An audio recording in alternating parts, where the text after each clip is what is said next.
Assalamualaikum warahmatullahi wabarakatuh.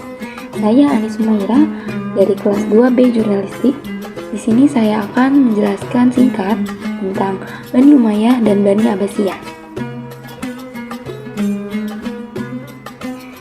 Bagaimana pertumbuhan, perkembangan, dan keruntuhannya? Simak penjelasan berikutnya. Pertumbuhan Bani Umayyah. Bani Umayyah adalah sebuah rezim pemerintahan Islam yang berada di bawah kekuasaan keluarga Umayyah yang berlangsung dari tahun 661 sampai dengan tahun 750 Masehi. Pendiri dinasti ini adalah Muawiyah, putra Abu Sufyan yang pernah menentang Rasulullah SAW, tetapi kemudian masuk Islam setelah kota Mekah ditaklukkan oleh pasukan Islam dari Madinah. Pada mulanya, Muawiyah adalah gubernur Syria yang berkedudukan di Damaskus. Ia memberontak kepada Khalifah Ali bin Abi Thalib hingga Ali wafat dibunuh oleh orang Khawarij. Pengikut Ali kemudian mengangkat Hasan, putra sulung Ali bin Abi Thalib, sebagai khalifah baru. Tetapi Hasan tidak ingin berkonflik dengan Muawiyah. Pengikut Ali kemudian mengangkat Hasan, putra sulung Ali bin Abi Thalib, sebagai khalifah baru. Tapi Hasan tidak ingin berkonflik dengan Muawiyah, lalu mengikat perjanjian damai dengan pihak Muawiyah yang pada akhirnya Muawiyah menjadi penguasa tunggal masyarakat muslim waktu itu. Keluarga Hasan hidup mengasingkan diri sebagai orang biasa, tetapi kaum Umayyah terus memburunya dan pada akhirnya Hasan wafat karena diracun. Pertumbuhan mereka ditopang oleh keberhasilan kampanye militer, sistem administrasi yang efisien, dan kebijakan ekonomi yang mendukung perdagangan serta pertanian. Kendati diharapkan pada tantangan internal dan eksternal, mereka mampu membangun kekaisaran yang kuat selama masa pemerintahan mereka. Kemudian perkembangan Bani Umayyah. Bani Umayyah menjadi salah satu dinasti paling berpengaruh dalam sejarah Islam awal yang diprakarsai oleh Muawiyah I. Mereka meraih prestasi signifikan dengan memperluas wilayah hingga Persia dan Afrika Utara, sambil memperkenalkan sistem administratif yang terstruktur.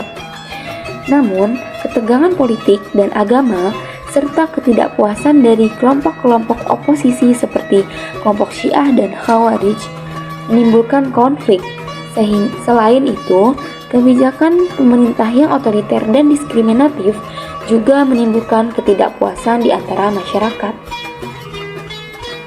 Kemudian ada keruntuhan Bani Umayyah. Kekuasaan Bani Umayyah di Damaskus pun runtuh pada Januari 750 Masehi, ketika Marwan II dikalahkan oleh pasukan Abbasiyah dalam pertempuran Zab. Setelah kalah, Marwan II melarikan diri ke Mesir dan akhirnya terbunuh pada bulan Agustus di tahun yang sama.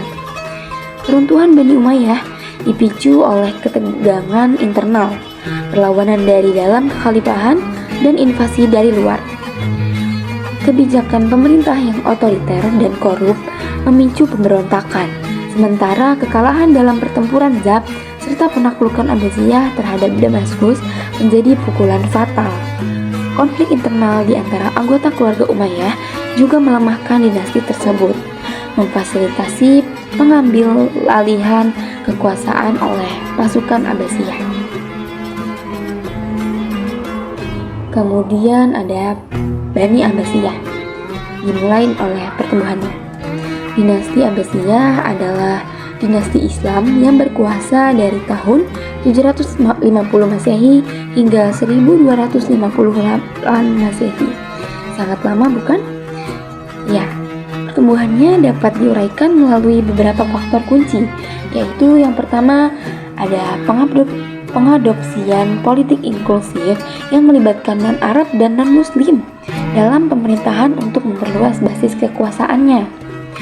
Yang kedua, ada pusat kebudayaan di Baghdad menjadi pusat intelektual dengan terjemahan besar-besaran karya-karya klasik Yunani dan Romawi, serta perkembangan ilmu pengetahuan, matematika, dan kedokteran. Yang ketiga, ada perdagangan dan ekonomi yang berkembang pesat, terutama melalui jalur-jalur perdagangan yang melintasi kekuasaan Abbasiyah, menghasilkan kekayaan dan keberagaman budaya. Namun, kekuasaan Abbasiyah merosot setelah invasi Mongol pada tahun 1258 yang mengakhiri masa kejayaan mereka. Kemudian ada perkembangan Bani Abbasiyah. Bani Abbasiyah adalah salah satu dinasti Islam yang berkuasa dari tahun 750 hingga 1258 Masehi. Mereka menggantikan dinasti Umayyah setelah pemberontakan yang dipimpin oleh Abu Muslim. Periode awal kekuasaan Abbasiyah ditandai dengan perpindahan pusat kekuasaan dari Damaskus ke Baghdad, yang menjadi pusat ilmu pengetahuan dan budaya Islam pada masa itu. Perkembangan dinasti Abbasiyah ditandai dengan masa keemasan ilmu pengetahuan seperti translasi besar-besaran karya-karya klasik Yunani ke dalam bahasa Arab. Mereka juga memperluas wilayah kekuasaan hingga mencakup wilayah yang luas di Timur Tengah, Afrika Utara, dan Spanyol. Namun, di akhir masa kekuasaannya, dinasti Abbasiyah mengalami kemerosotan karena serangan Mongol yang menghancurkan Baghdad pada tahun 1258 Masehi. Kemudian ada keruntuhan Bani Abbasiyah. Keruntuhan Bani Abbasiyah merupakan proses kompleks yang melibatkan faktor-faktor seperti konflik internal, tekanan eksternal dari bangsa Mongol, dan kemunduran kekuasaan pusat. Salah satu puncaknya adalah penaklukan Mongol atas Baghdad pada tahun 1258 yang mengakibatkan kehancuran besar dan berkepanjangan bagi kekhalifahan Abbasiyah. Pertempuran Ain Jalut pada tahun 1260 menandai awal kemunduran pengaruh Mongol di wilayah Timur Tengah.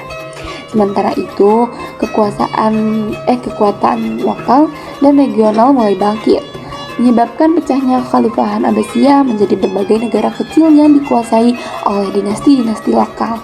Dengan demikian, keruntuhan Bani Abbasiyah merupakan akibat dari kombinasi tekanan eksternal dan perpecahan internal yang memaksa kekhalifahan untuk kehilangan kekuasaan dan relevansinya. Oke, terima kasih. Sekian penjelasan singkat dari saya, Ani Sumaira. Wassalamualaikum warahmatullahi wabarakatuh.